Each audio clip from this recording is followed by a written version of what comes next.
Hanya Tuhan yang mengenal pribadi kami.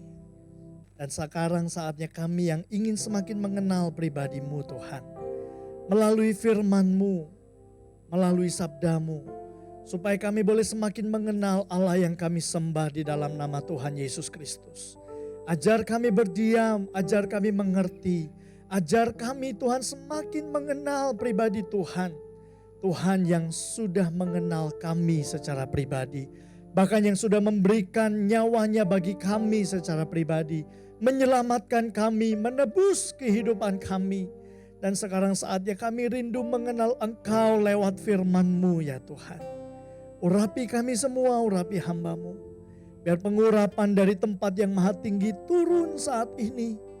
Tidak hanya di ruangan ini tapi menembus di setiap ruangan hati kami.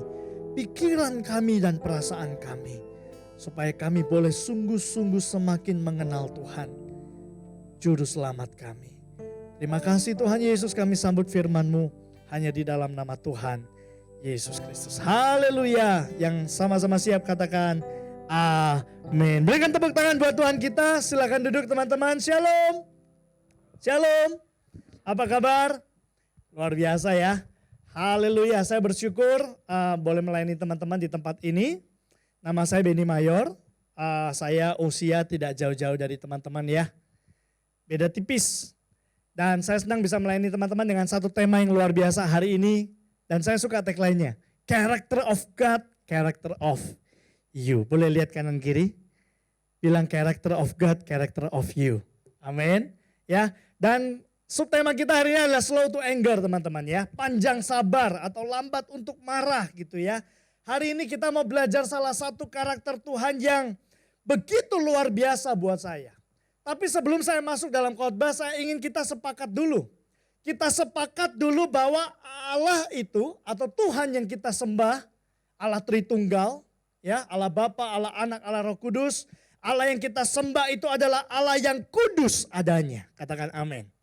Firman Tuhan berkata, Allah itu kudus, ya. Allah itu kudus artinya apa? Tidak ada satupun yang jahat, tidak ada satupun yang tidak ada satupun dosa, tidak ada satupun kejahatan yang ada di dalam diri Tuhan. Jadi Allah itu kudus dan Allah itu hanya suci adanya. Bukan hanya karakter Tuhan, tetapi itu adalah hakikat Tuhan. Kalau kita berbicara soal Tuhan, hanya ada yang baik di dalamnya. Amin. Nah ini kita mesti sepakat dulu, kenapa? Karena kalau kita tidak sepakat di sini maka kita tidak bisa lanjut. Ya, tapi mungkin teman-teman bertanya, tapi banyak sekali cerita di Alkitab di mana Tuhan marah dan segala macam. Wait, itu akan kita bahas nanti. Coba saya ingin ajak teman-teman buka dalam Yohanes pasal yang pertama. Yohanes pasal yang pertama ayat yang ke-47. Ini satu hal yang begitu menarik ketika seseorang bertemu dengan Tuhan Yesus. Kesan pertama apa yang diberikan oleh orang ini kepada Tuhan Yesus ya. Coba kita buka Injil Yohanes pasal yang pertama di ayat yang ke-47. Yohanes pasal yang pertama ayat 47. Begini firman Tuhan. Kata Filipus kepadanya, mari dan lihatlah. Yesus melihat Natanael datang kepadanya lalu berkata tentang dia, lihat. Inilah seorang Israel sejati. Tidak ada apa? Tidak ada apa? Tidak ada kepalsuan di dalamnya. Teman-teman, ini adalah first impression dari seorang yang bernama Filipus.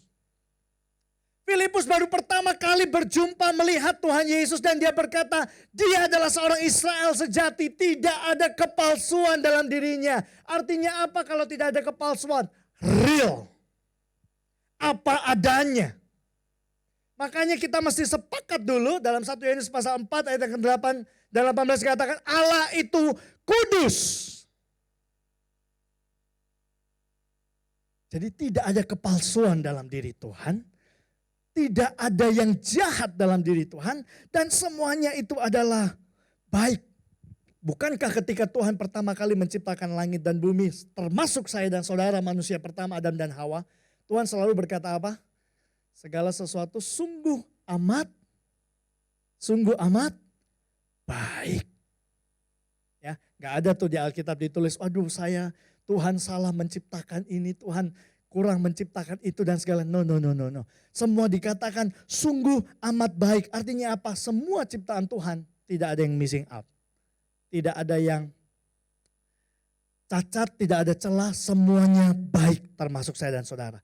Termasuk kita, ya. Manusia diciptakan seturut segambar dengan Tuhan, bukan fisiknya tetapi karakter. Makanya tadi keren banget tagline-nya, character of God, character of you. Karena kita diciptakan serupa segambar dengan Tuhan, karakternya bukan fisiknya. Karakter. Seharusnya kita itu mirip Tuhan, mirip karakternya Tuhan. Tapi kalau kita lihat manusia zaman sekarang lebih mirip Tuhan atau lebih mirip setan? Halo? Kita jadi Protestan yang pro Kristo atau pro setan gitu kan? Kenapa bisa begitu Kak? Karena dosa. Karena manusia jatuh ke dalam dosa dan dosa merusak karakter Tuhan yang ada dalam diri kita. Ya. Hari gini kan ngeri ya, makanya saya suka tadi ayat yang Yohanes 1 itu ya. Dibilang first impression tidak ada kepalsuan dalam dirinya. Sorry, hari-hari ini ada begitu banyak orang palsu. Fake. Entah di media sosial, entah di dunia nyata, banyak yang palsu. Tapi Tuhan mengajarkan kita be real, be of you. Character of God is character of you. Betul. Karena dosa merusak karakter Tuhan dalam diri kita. Dan sekarang kita harus berjuang untuk mengembalikan karakter Tuhan itu dalam diri setiap kita. Amin. Ya. Slow to anger. Bagaimana kita mau jadi orang-orang yang panjang sabar seperti Tuhan. Hari-hari gini ya, banyak orang yang temperamennya cukup tinggi. Disenggol dikit langsung marah. Disindir dikit langsung gak terima, disinggung dikit langsung marah-marah di media sosial. Wah ngeri ya saudara ya, hari gini gak senang dikit langsung guys gue mau curhat guys. Masuk TikTok, masuk Instagram dan lain sebagainya. Pertikaian di mana-mana ya. Tapi salah satu karakter Tuhan yang kita mau belajar hari ini adalah panjang sabar. Jadi anak-anak Tuhan yang slow to anger. Yang panjang sabar dan firman Tuhan berkata Matius pasal 5 ayat 9, anak-anak Tuhan itu peacemaker katanya. Pembawa damai. Ya. Lalu teman-teman tanya, tapi kok di perjanjian lama Tuhan itu terkesannya jahat Kak? Sadis Kak? Banyak tuh cerita di Alkitab Tuhan membunuh berapa ribu orang. Tuhan membunuh orang-orang Firaun dan segala macamnya gitu ya. Saya mau kasih tahu teman-teman ini. Tuhan itu marah karena ada triggernya. Karena ada penyebabnya. Ya. Apa triggernya Tuhan marah? Karena Tuhan melihat kejahatan. Karena Tuhan melihat ketidakadilan. Karena Tuhan melihat kelaliman. Kita kembali pada karakter Tuhan. Tuhan itu kudus. Ya. Jadi artinya begini. Kalau Tuhan melihat ada yang tidak kudus. Maka itu men-trigger Tuhan untuk marah. Tuhan itu adil. Jadi ketika Tuhan melihat ada ketidakadilan, maka Tuhan berhak marah.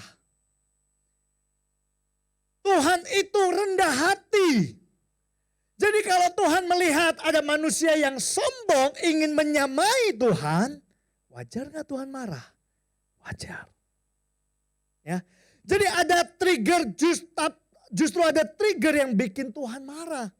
Tapi kalau kita juga lihat di Alkitab justru Tuhan panjang sabar. Kalau Tuhan gak sabar gak ada tuh cerita-cerita banyak nabi di dalam kitab perjanjian lama. Kejadian habis. Gak ada tuh sampai selesai. Teman-teman tahu Alkitab Kejadian sampai Wahyu ditulis dalam kurun waktu 1500 tahun.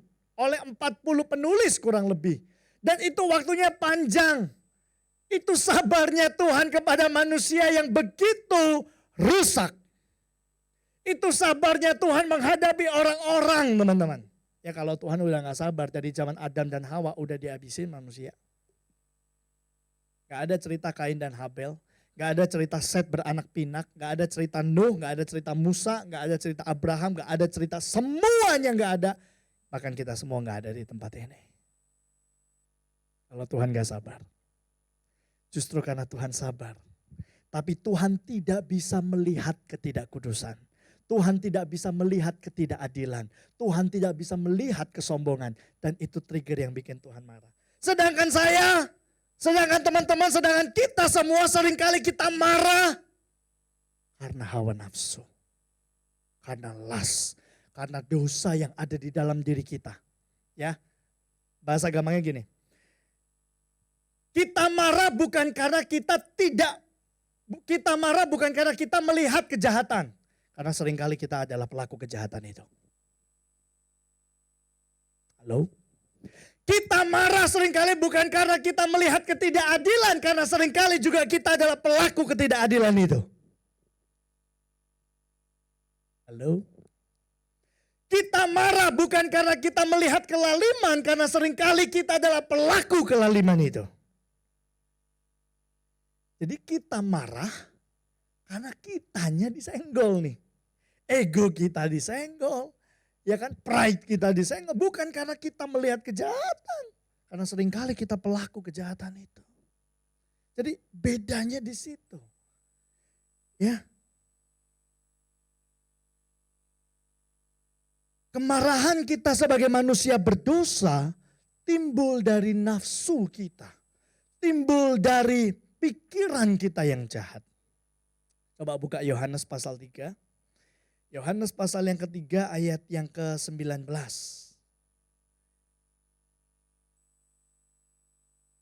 Firman Tuhan berkata begini.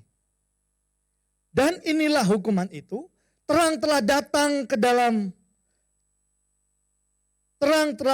dalam dunia, tetapi manusia lebih menyukai kegelapan daripada terang. Sebab perbuatan-perbuatan mereka jahat. Ini karena dosa yang merusak manusia. Terang sudah datang, tapi kata cenderung ini apa ya? Coba lihat teman-teman ya. Manusia lebih menyukai, kata lebih menyukai itu berarti cenderung, condong, berpihak kepada kejahatan. Ingat kenapa? Karena dosa yang merusak karakter Tuhan dalam diri kita. Jadi marah kita seringkali karena ini. Karena pikiran kita, karena hati kita yang belum beres, pikiran kita yang jahat, karena ego kita, karena gengsi kita, karena nafsu kita. Makanya orang kalau yang marah gitu ya, marah banget kayaknya sampai gak terkontrol. Kenapa sih bisa sampai terjadi pembunuhan? Karena marah. Gak mungkin tuh orang lagi sabar-sabar tiba-tiba bacok, gak mungkin. Pasti karena amarah. Kenapa orang bisa bentak-bentak, bisa maki-maki? Karena marah. Gak mungkin orang sabar tiba-tiba maki-maki, itu gak mungkin. Triggernya apa? Marah. Panas. Nah, kita mau belajar supaya kita gak cepat panas gitu teman-teman. Jadi anak-anak Tuhan yang panjang sabar, yang slow to anger. Saya ingat kisahnya Tuhan ya, ketika orang-orang Yahudi, pemuka-pemuka agama Yahudi bahkan, dia menjebak perempuan, ya, kemudian diadili, dihakimi. Semua orang udah berteriak, rajam, mau dilempari pakai batu. Semua orang udah dengan marah, dengan kesal. Rajam perempuan itu, bunuh. Tapi Tuhan datang dengan santainya, apakah Tuhan percik dengan kemarahan orang-orang banyak? No. Apakah Tuhan dengan segampang itu ikut-ikutan marah dengan perempuan itu? Tidak. Tetapi dia dengan tenang, dengan sabar, dengan slow to anger. Ya lihat dulu nih, apa sih yang terjadi?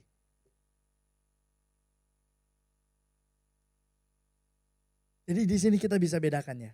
Kalau teman-teman marah karena melihat kejahatan, it's okay. Tapi itu pun harus kemarahan yang terkontrol dan karena kita melihat kejahatan. Contohnya apa? Ketika Tuhan Yesus berada di bait Allah, dia melihat rumah Bapaknya jadi sarang penyamun. Dia marah. Kenapa? Karena dia melihat kelaliman, dia melihat kejahatan, dia melihat orang-orang yang tidak menghargai rumah Bapaknya.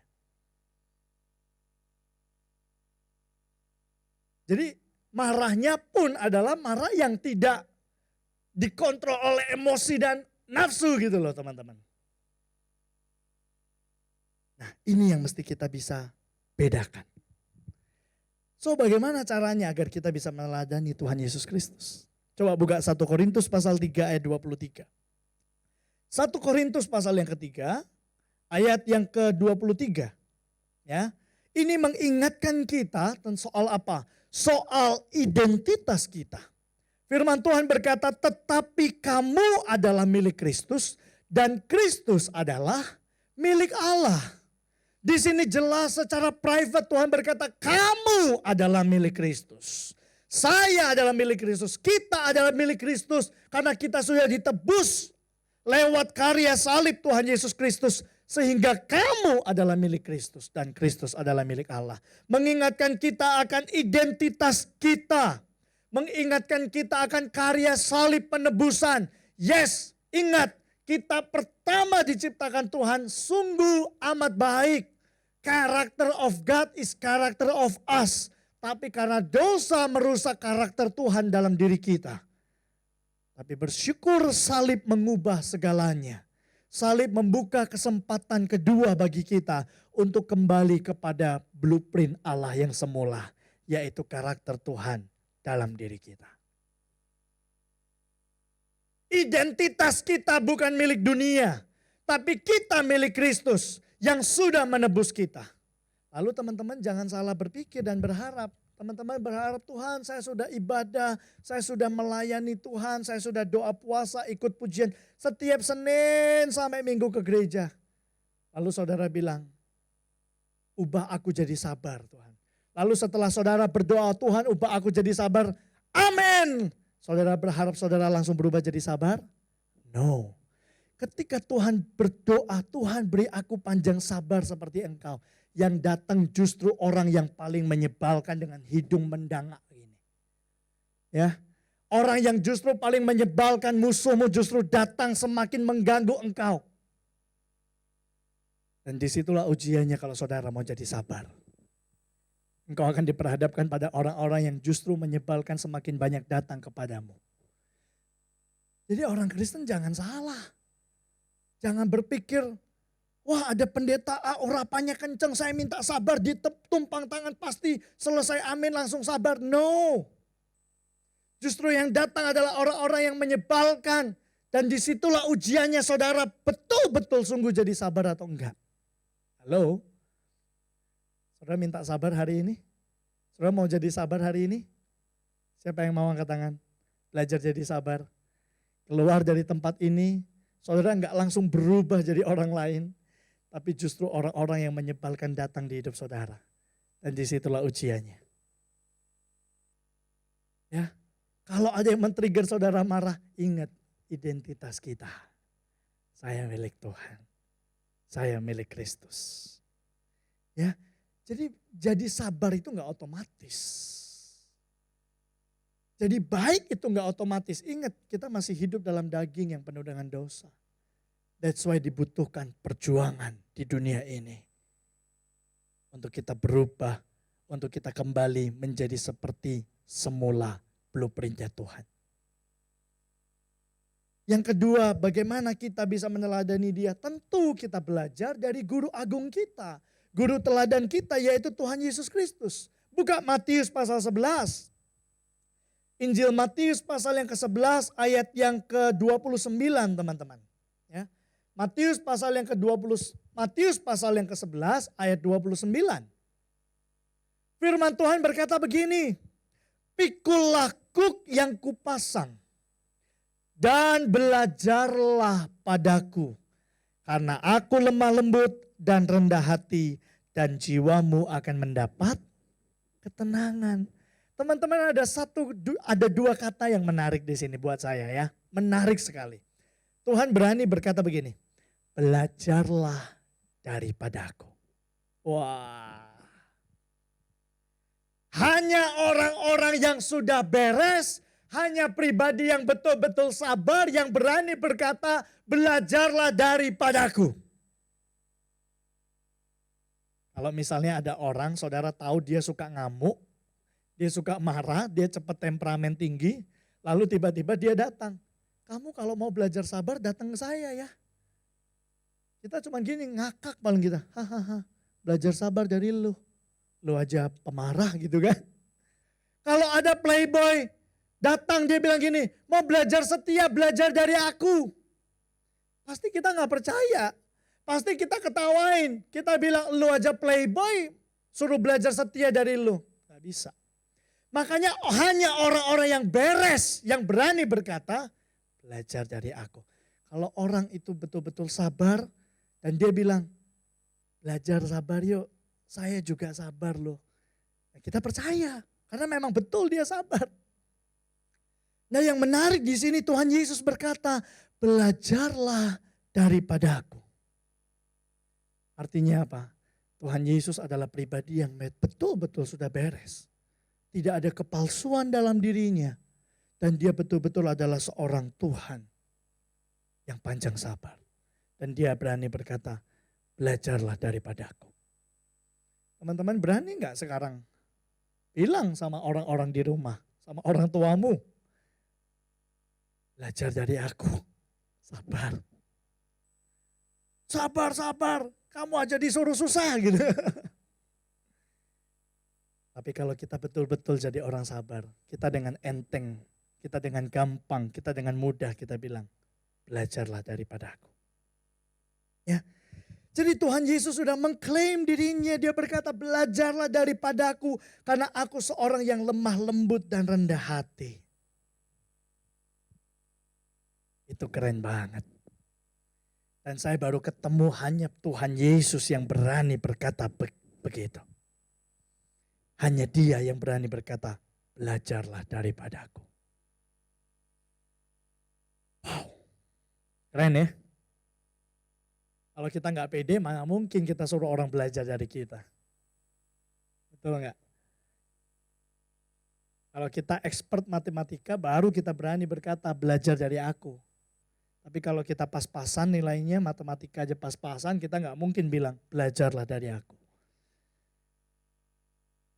Hari ini kita belajar dari Tuhan Yesus, Guru Agung kita. Belajarlah daripadaku. Bukan kita yang minta, Tuhan yang suruh. Karena dia beres. Dia adalah pribadi yang selesai dengan segalanya. Ya. Yang terakhir, yang ketiga, bagaimana kita meneladani Tuhan Yesus? Fokus pada kekekalan. Karena yang kita bawa mati nanti bukan harta. Yang kita bawa mati nanti bukan materi.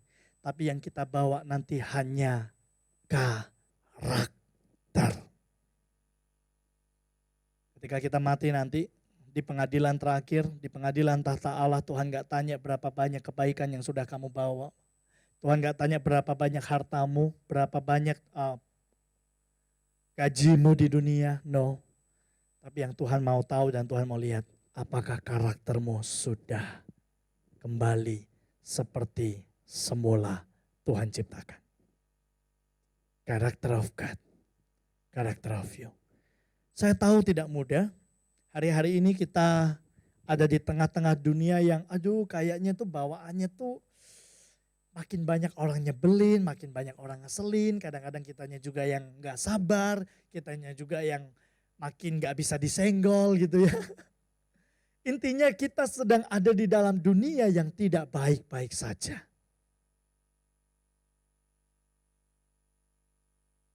Tapi sebagai murid Tuhan, kita dipanggil untuk menjadi berbeda. Roma 12 ayat yang pertama dan yang kedua, jangan menjadi serupa dengan dunia ini. Tapi berubahlah oleh pembaharuan budimu. Di sekeliling kita, temperamennya lagi panas. Bagaimana kita tampil menjadi orang-orang Kristen yang berbeda. Yang slow to anger. Karena kita tahu itu adalah karakter Tuhan kita. Ingat, trigger kemarahan kita. Bukan karena nafsu, bukan karena emosi, bukan karena ego, bukan karena gengsi. Tapi kita belajar dari karakter Tuhan.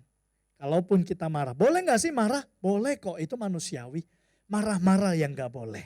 Ya, marah boleh, marah-marah yang gak boleh. Kalau kita gak bisa marah, kita bukan manusia teman-teman. Ya, saya sadar kok kita semua masih manusia. Bisa marah, bisa kecewa, bisa takut, bisa gelisah, bisa khawatir. Wajar. Tapi marah-marah yang gak boleh. Bahkan Paulus udah mengajarkan kita, marah boleh gak? Boleh, tapi jangan sampai matahari terbenam. Marah boleh nggak? Boleh, tapi tidak boleh dikuasai kemarahan. Kalau kita udah dikuasai kemarahan, kita bisa nekat. Apapun kita bisa lakukan, ya. Makanya tadi saya suka sekali ayat tidak ada kepalsuan. Aduh, saya jadi keinget kasus yang kemarin di Cempaka Putih. Mengerikannya adalah seorang pendeta muda yang bawa troli isi mayat yang sudah dia bunuh, ya, dengan ketawa ketiwi. Teman-teman, itu serem, cuy. Dia ketawa-ketawa gitu ya, tapi habis bunuh orang gitu ya. Aduh, mengerikan.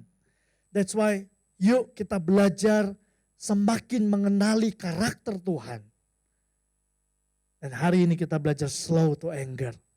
Trigger kemarahan kita bukan karena gengsi, bukan karena ego, bukan karena nafsu atau lust. Tapi trigger kemarahan kita adalah kita belajar seperti Tuhan ketika kita melihat kejahatan, ketidakadilan.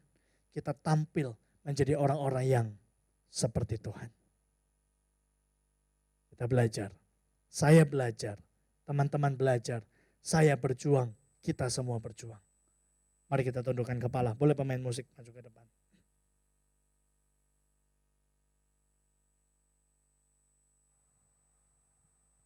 Ajar kami untuk semakin hari semakin mengenal dan serupa dengan Tuhan.